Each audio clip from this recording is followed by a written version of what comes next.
Bok, ja sam Tadej. A ja sam Ivan. Nas dvojica smo blizanci. Imamo neobičnu priču. Rođeni smo 27.5.2004. godine. Prije 13 godina živjeli smo u kući. Sjećam se, bila je žuta. Ma ne, bila je roza. Ma ne, nije, bila je Ma žuta. bila je roza.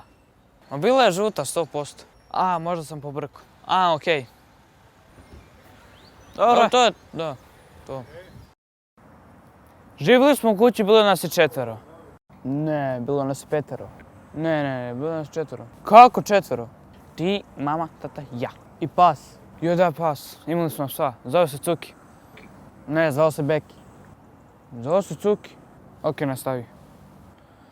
Onda su nam se sad rastali. Ja sam s mamom ušao u Poljsku. A ja s tatom u Rusiju. I nismo se vidjeli 13 godina.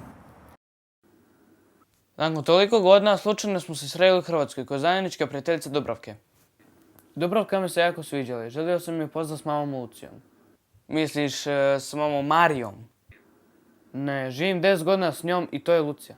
Pa točno se sjećam da je na pozivnici pisalo vjenčanje Marije i Pavela. Misliš Lucije i Nikolaja? Ne, nego Pavel. Ne, nešto je to Nikolaj. Pavel. Nikolaj. Pavel. Pa valjda smo imali zajedničkog tatu. A jesmo. Pa ne znam da smo imali zajednički plavi bicikl. Ne, imali smo crni romobil, deda Dimitri nam je poklonio za drugi Ne, rođendan. ded se zvao Jancek i bio je bicikl. Sjećam se da smo išli s romobilom u školu Augušenova. Ja sam išao Ljudit Gaj. Ček, mi nismo blizanci. Ne.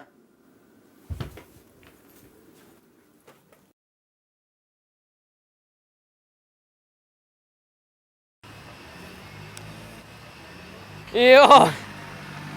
Katastrof! Ja, vare. Ja! Bok, ja sam Tadej. Jo, ne, ček, prekasno je. To.